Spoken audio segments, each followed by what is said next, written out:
আপনারা যদি খড়দায় কোনো সময় বেড়াতে আসেন বা খড়দায় থাকেন, এই দুটো জায়গা অবশ্যই ঘুরে দেখবেন। এক হচ্ছে এই রাসকোলা ঘাট, যেখানে পাবেন একদম মনোরম আবহাওয়া, তার সাথে এরকম রাসমঞ্চ, যেখানে শীতকালে বিশাল বড় করে মেলা হয় এই মন্দিরেতে।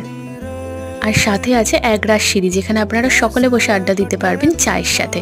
এর পাশেও আর একটা জায়গা আছে যেখানে আপনারা সকলে বসে আড্ডা দিতে পারবেন, সেখানে আলো আছে আর এই জায়গাটাতে আলো নেই।